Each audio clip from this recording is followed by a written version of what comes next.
everyone, I hope you all are doing good in your studies। तो आगे next part, जैसे कि आप लोगों को पता है, यहाँ पे मैं करवा रही हूँ BFUHS DHS Punjab and GMCH की वैकेंसी। बच्चे रेगुलरली 5:30 PM यहाँ पे मैं वीडियो अपलोड करती हूँ। सो अगर आप इस चैनल पे न्यू हैं, चैनल को सब्सक्राइब कर लीजिए। और इन एग्जाम्स की प्रिपरेशन कर रहे हैं, 50 क्वेश्चन मैं करवा चुकी हूँ, 51 क्वेश्चन आज हम करने जा रहे हैं। हर एक टाइप का क्वेश्चन करेंगे। अब हम अनकॉन्शियस पेशेंट वाले क्वेश्चंस कर रहे हैं और हर एक टाइप का क्वेश्चन हम हर एक पैटर्न का क्वेश्चन करने वाले हैं। एंड अगर कोई भी बच्चा डिटेल में एग्जाम्स के लिए पढ़ना चाहता है, किसी को ऐसा है कि मुझे एक ना एक वैकेंसी निकालनी है, क्योंकि पंजाब वाले बच्चों के लिए तीनों वैकेंसीज बहुत अच्छी आ रही हैं। BFUHS की 129 पोस्टें, DHS एंड GMCH की जो वैकेंसी आ रही है, आप कोई भी बैच ज्वाइन कर सकते हो इस नंबर पे कॉल या फिर मैसेज करके मेरे साथ। 3 मंथ्स का बैच है, 4 मंथ्स का एंड 6 मंथ्स का। 3 मंथ्स के बैच की फीस है ओनली एंड ओनली 2199। 2199 में आप फुल थ्योरी मेरे से पढ़ सकते हो, ठीक है, जिसमें मैं आपको MCQs, टेस्ट सीरीज सब कुछ करवाने वाली हूँ, एवरीथिंग, प्लस पंजाबी के PDF भी मैं आपको प्रोवाइड करूंगी जो आपको सिर्फ पढ़ने हैं। जो 4 मंथ्स का बैच है उसकी फीस रहेगी ओनली एंड ओनली 2499, जिसमें सेम फुल थ्योरी रहेगी आप लोगों के पास फ्रॉम बेसिक से, प्लस MCQ क्लासेस रहेंगी, प्लस टेस्ट सीरीज रहेंगी, प्लस पंजाबी रहेगी। एंड 6 मंथ्स का बैच रहेगा 3299 का, जिसमें आपको फिर से फुल थ्योरी में सारी की सारी करवाऊंगी, हर एक नर्सिंग सब्जेक्ट की MCQs plus test series plus previous year paper plus Punjabi, ठीक है। अगर आप लोगों को ओनली BFUHS की 129 पोस्टों के लिए प्रिपरेशन करनी है तो 3 मंथ्स का बैच जो है वो बिल्कुल सही है। अगर DHS एंड BFUHS की दोनों की करनी है तो 4 मंथ्स का बैच बिल्कुल सही है। और अगर तीनों की करनी है तो 6 मंथ्स का बैच आप लोगों के लिए बिल्कुल सही है। दोनों ही तीनों बैचेस लाइव प्लस रिकॉर्डेड है। अगर आप कहीं काम भी कर रहे हो तो रिकॉर्डिंग्स आपको रेगुलरली मिलेंगी, तो आज ही ज्वाइन कर सकते हो। सो मैं चलती हूँ क्वेश्चन पे। क्वेश्चन नंबर 1 देखते हैं। 51 आज क्या बोल रहा है। If a nurse suspected a patient is experiencing hypoglycemia, what should be the immediate action taken for an unconscious patient? तो unconscious patient में आप क्या immediate action लोगे, जो कि आप देखोगे पेशेंट को क्या हो रहा है, हाइपोग्लाइसीमिया हो रहा है, तो आप उसे ग्लूकोज ओरली एडमिनिस्टर करोगे? नहीं दे सकते, क्योंकि पेशेंट अनकॉन्शियस है। Administer D5 IV, obtain for lab result, wait for lab results, provide a snacks। तो अगर आपको अनकॉन्शियस पेशेंट में दिखता है कि उसको हाइपोग्लाइसीमिया हो रहा है तो आप पेशेंट को D50 जो है IV लगा देते हो। देखो, आप ओरली पेशेंट को नहीं दे सकते बिकॉज पेशेंट एस्पिरेट कर लेगा एंड प्लस पेशेंट अनकॉन्शियस है, तो ओरली कैसे दे दोगे, है ना। स्नैक भी प्रोवाइड नहीं कर सकते आप एंड लैब रिजल्ट्स का वेट नहीं कर सकते। आपने सस्पेक्ट कर लिया है कि पेशेंट को क्या है, हाइपोग्लाइसीमिया है, ठीक है ना। पेशेंट आपको हाइपोग्लाइसीमिक सस्पेक्टेड हो गया है, तो इमीडिएट एक्शन आपको क्या लेना है, आप उसको IV स्टार्ट कर दो। नेक्स्ट है, which of the following intervention is essential for maintaining airway patency in unconscious patient. Unconscious patient में एयरवे को पेटेंट रखने के लिए, एकदम क्लियर रखने के लिए इंसेंशियल इंटरवेंशन क्या करोगे? Frequent repositioning, use of an oropharyngeal airway, suction the oral cavity every hour, administer oxygen continuously. So जो अनकॉन्शियस पेशेंट होता है उसमें टंग जो है फॉल कर जाती है बैकवर्ड को, तो एयरवे को पेटेंट रखने के लिए आपको उसको ओरोफेरेंजियल एयरवे यूज करना होता है, ठीक है ना। आप उसका ओरोफेरेंजियल एयरवे जो है यूज करते हो, रीपोजिशनिंग नहीं करते। रीपोजिशनिंग बेडसोर के लिए करते हैं। सक्शनिंग आप तभी करोगे अगर ट्रेकियोस्टमी लगी है, ओरोफेरेंजियल रूट है कोई। ऑक्सीजन भी एडमिनिस्टर तभी करोगे अगर एयरवे पेटेंट है, तभी तो ऑक्सीजन जाएगी। अगर एयरवे ही टाइट है, नैरोड है, तो ऑक्सीजन देके भी क्या करोगे, क्लियर। नेक्स्ट है, what is the significant risk factor for developing pneumonia in an unconscious patient. तो अनकॉन्शियस पेशेंट में क्या सिग्निफिकेंट रिस्क फैक्टर होता है जो कि निमोनिया डेवलप कर सकता है। अनकॉन्शियस पेशेंट में कॉमन कॉम्प्लिकेशन जो है हमें देखने को मिलती है। सो क्वेश्चन भी आ सकता है कि अनकॉन्शियस पेशेंट में कॉमन कॉम्प्लिकेशन जो होती है आपकी निमोनिया होती है। और इसके पीछे रिस्क फैक्टर क्या रहता है, high fluid intake, immobility and aspiration, adequate nutrition and use of sedation. तो अगर पेशेंट इनमोबाइल और aspiration is the main reason behind the pneumonia, और एस्पिरेशन तो सबसे ज्यादा मेन रीजन रहता है, क्योंकि जो अनकॉन्शियस पेशेंट होता है अगर आप उसका ओरल कैविटी प्रॉपरली क्लीन नहीं करते, आप उसको चेक नहीं करते, साइडलाइन पोजीशन नहीं देते, तो एस्पिरेशन बहुत होने के चांसेस होते हैं, ठीक है ना। तो इनमोबिलिटी एंड एस्पिरेशन जो है रिस्क फैक्टर कॉज करते हैं निमोनिया का। क्लियर। नेक्स्ट है, a patient with decrease level of consciousness is brought to the emergency department, which laboratory test is most critical to perform initially. So अगर आप unconscious patient लेके आए हो जिसका लेवल ऑफ कॉन्शियसनेस बहुत कम है इमरजेंसी डिपार्टमेंट में, तो सबसे पहले आप इनिशियली क्या परफॉर्म करोगे, CBC, serum electrolyte level, ABG या फिर ग्लूकोज लेवल। तो मोस्टली अनकॉन्शियस पेशेंट जो देखने को मिलते हैं हमें due to the hypoglycaemic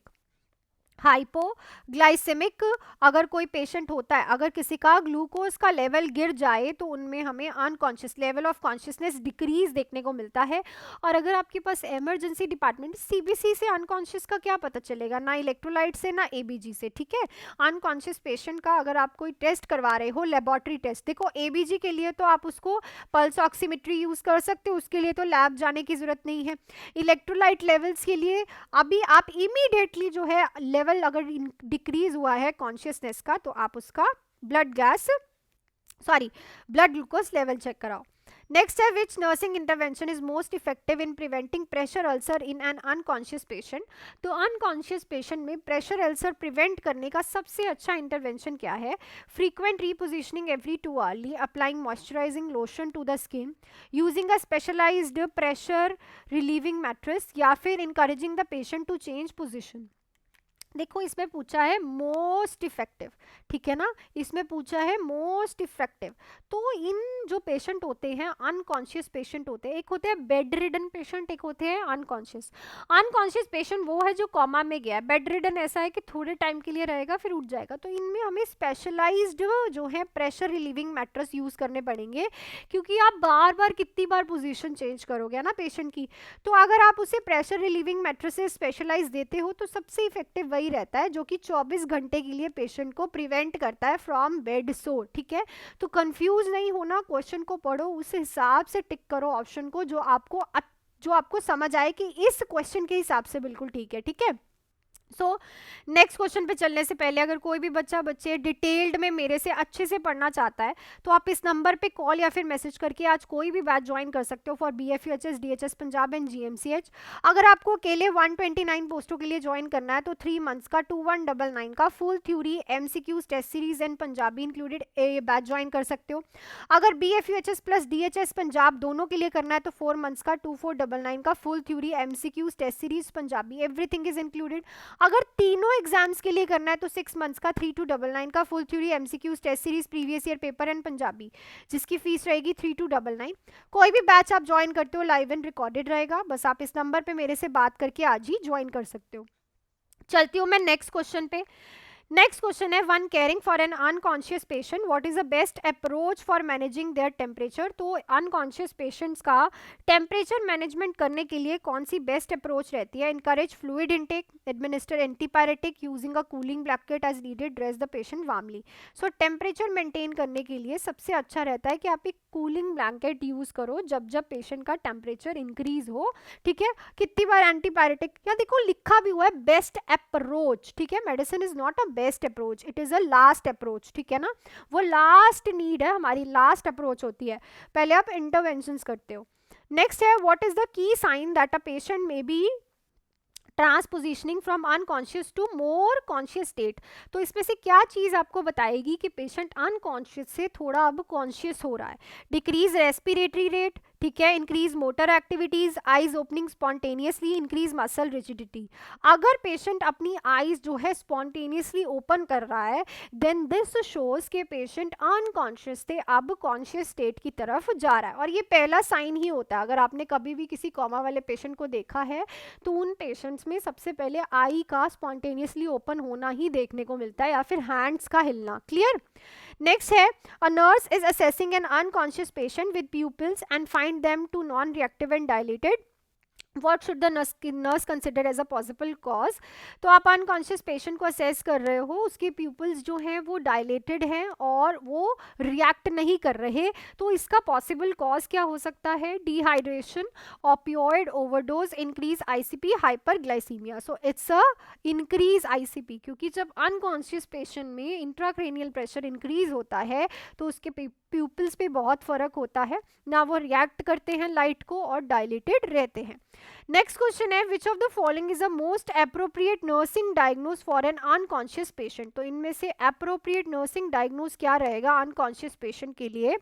risk for ineffective airway clearance, impaired physical mobility, risk for impaired skin integrity, acute pain. तो जैसे मैंने पहला ही क्वेश्चन करवाया था, अनकॉन्शियस पेशेंट में एयरवे, ठीक है, एयरवे का ब्लॉक होना इज सो कॉमन। सो यहाँ पे जो प्रायोरिटी नर्सिंग रहती है हमारी कि एयरवे को हम क्लियर रखें, एयरवे जो है पेशेंट को ऑक्सीजन प्रॉपर मिले, उसे सांस लेने में प्रॉब्लम ना आए, क्योंकि पेशेंट को अगर सांस लेने में प्रॉब्लम आएगी तो वो अनकॉन्शियस है, आपको बता भी नहीं पाएगा। तो मोस्ट अप्रोप्रिएटली आपको ABC ही प्रायोरिटी में रखना है। नेक्स्ट क्वेश्चन है, when providing mouth care for an unconscious patient what is the most important safety measure. So जब आप माउथ केयर दे रहे हो अनकॉन्शियस पेशेंट को तो मोस्ट इंपॉर्टेंट सेफ्टी मेजर्स क्या रहेंगे? Use toothpaste generally, suction any excess fluid from the mouth, allow the patient to swallow fluid, perform mouth care once a day. तो जब भी आप माउथ केयर देते हो तो एक्सेस ऑफ फ्लूइड को पेशेंट के माउथ से जो है वो सक्शन आउट करते ही करते हो, बिकॉज अगर आप सक्शन आउट नहीं करोगे तो पेशेंट को एस्पिरेशन हो सकती है, ठीक है। तो उस एस्पिरेशन को प्रिवेंट करने के लिए अगर आप किसी को माउथ केयर दे रहे हो, वो भी अनकॉन्शियस पेशेंट को, तो आप स्वेलो करने के लिए बोल ही नहीं सकते। टूथपेस्ट तो नॉर्मल है यूज करना, तभी तो दोगे ना माउथ केयर, एंड टूथपेस्ट भी हम यूज नहीं करते mostly, and perform mouth care once a day, ठीक है। So suction any excess fluid from the mouth. So जो मैंने आप लोगों से कल क्वेश्चन पूछा था हम वो भी देख लेते हैं। तो मोस्ट अप्रोप्रिएट वे क्या रहता है एक अनकॉन्शियस पेशेंट से कम्युनिकेट करने का? Is using short and simple sentence is the best way, ठीक है ना। अगर आप किसी अनकॉन्शियस पेशेंट से कम्युनिकेट कर रहे हो तो उसके साथ आप एक छोटा सा और सिंपल सेंटेंसेस ही यूज करो, ये मोस्ट अप्रोप्रिएट है। So that's it for this video अच्छी लगे तो वीडियो को लाइक, चैनल को सब्सक्राइब और शेयर जरूर करो अपने फ्रेंड्स के साथ। सो रेगुलरली 5:30 रेडी रहो क्लासेस के लिए, एंड रेगुलर क्वेश्चंस करेंगे हम। Till then DHS GMCH BFHS का पेपर नहीं होता। एंड अगर किसी को अच्छे से डिटेल्ड में मेरे साथ पढ़ना है तो आप इस नंबर पे कॉल या फिर मैसेज करके आज ही कोई भी बैच ज्वाइन कर सकते हैं। 129 पोस्टें फॉर BFUHS, जो 3 मंथ्स का full theory MCQs test series Punjabi वाला बैच, ओनली 2199। अगर आपको BFUHS प्लस DHS दोनों के लिए करनी है तो 4 मंथ्स का बैच बेस्ट रहेगा, 2499 का, एवरीथिंग इंक्लूडेड रहेगा इसमें। 6 मंथ्स का बैच अगर आपको GMCH भी साथ में करना है। So that's it for this video, मिलती हूँ नेक्स्ट वीडियो में। Till then do hard work, make your parents proud and all the best.